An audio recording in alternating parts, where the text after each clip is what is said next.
Hey everybody, it's Gail with the 9 Mile Creek Watershed District. I'm here at 9 Mile Creek today, and we're going to be looking for macroinvertebrates. What's a macroinvertebrate? Well, to break the word apart, macro means big, and not giant, but big enough to see with just our eyes. And then invertebrate means without a spine. So these creatures have an exoskeleton covering them, rather than the spine that you and I have. And the reason that we look for macroinvertebrates is to find out how healthy the creek is. Because only so many can handle a lot of pollution.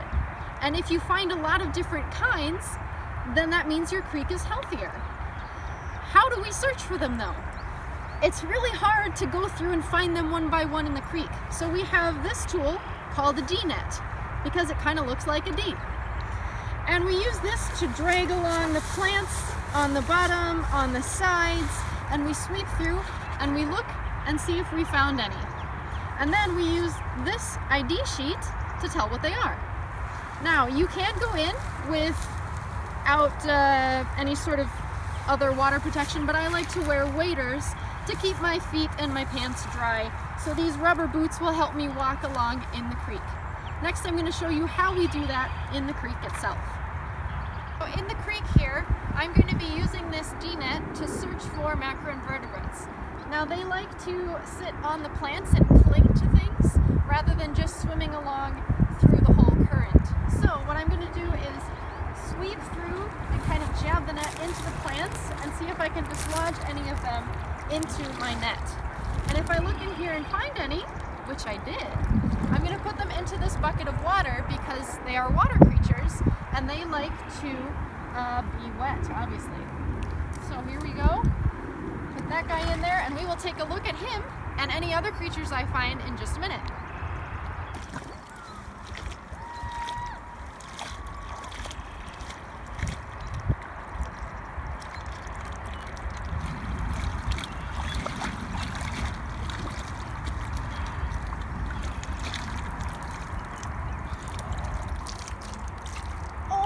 You guys, we got something really cool in here!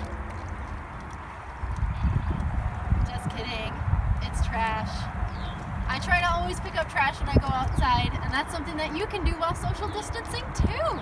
Bring a bag with you and pick up any trash you see and then put it into a garbage can once you get back. So now we have our collection of macroinvertebrates from 9 Mile Creek, and we're going to take a look at what we've got. Come on over. So it looks like we've got quite a collection of creatures. I'm going to choose one of these guys here to look at in particular. And remember, because these are water creatures, we need to make sure that they stay in water. So I'm going to put him in this ice cube tray so that you can see it a little more clearly.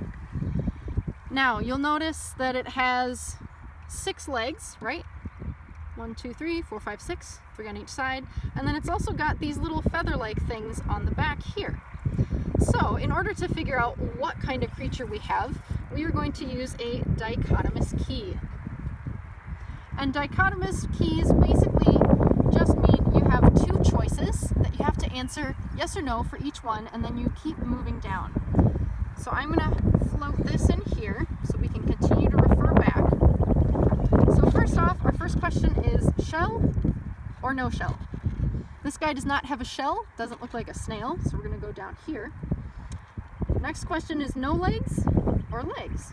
He does indeed have legs, 6 of them in fact. So we go down here and our next question is, does he have more than 10 legs or 3 pairs of legs?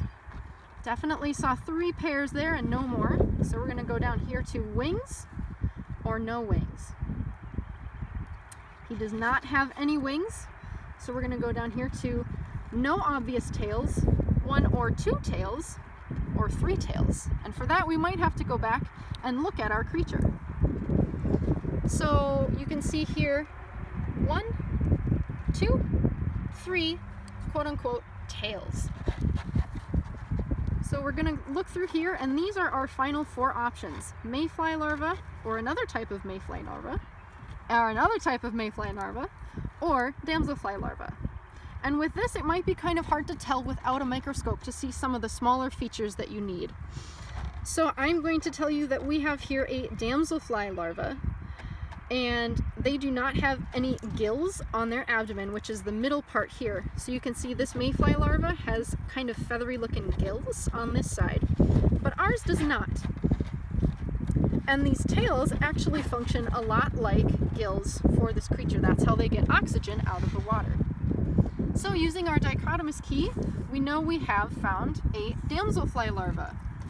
And that means that this is not the adult form of this creature. So when it gets bigger, it's going to come out of the water and shed its exoskeleton, and then it's going to turn into something that looks a lot like a dragonfly, only they hold their wings closed at rest instead of open. So looking at our key here, it's color-coded so that this group 1 here is blue. These guys are the most sensitive to pollution. If there's a good deal of pollution in our creek, we're not going to see this kind. We also have our second category here, which is the green category. Somewhat sensitive, they can handle a little bit of pollution. Then you've got yellow down here, which is able to handle a lot more pollution. And then you have the red group down here, which is pretty tolerant of any kind of pollution that we've got going on in the creek. Now, it's not bad to only find these kinds, because that means the creek can still handle life, but it is better to find creatures in these two groups in terms of the health of the creek. So, return him to the water. If we look in here, we have quite a few damselfly larvae. So there's 1, 2, 3, 4, 5, and probably a few more in here. I was seeing a lot as I was collecting them. So that's pretty good in terms of the health of the creek. Now let's see if we can find other things. So I've pulled out a collection of other things that we found out of the creek here. We'll start with these ones here. These are 2 different kinds of snails. So you can see they are in this yellow group, group 3.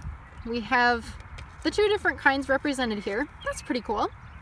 And then if you look in here, this little guy that's zooming around looks a little tiny bit like a shrimp, is what's called a scud. And we found a few different scuds in here. So we've got a few different of those swimming around. Still in group 3, so that semi-tolerant of pollution. So we've got more in here than here so far. But I want to show you a couple other ones that we found. This one right here, this little red one that's squiggling around, is what's called a bloodworm or a midge larva. And no, they don't suck your blood like a leech would.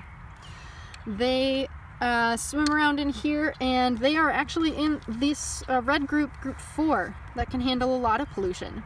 So we'll keep that in mind.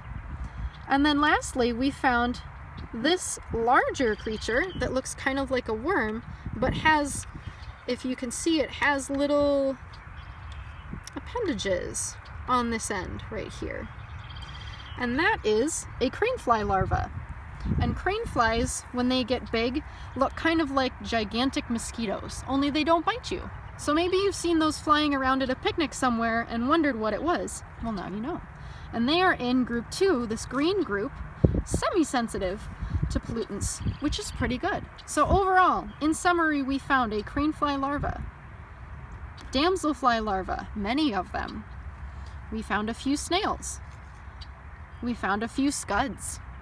And we also found a bloodworm or midge larva. So, my question to you is, based on the creatures that we found and the types of creatures that we found, how would you grade the health of 9 Mile Creek? Would you say that it is very healthy with no pollution in it at all? Or is it so polluted that nothing can live in there, going from, let's say, a grade A to a grade F? And I want you to tell you also why you gave it the score that you did.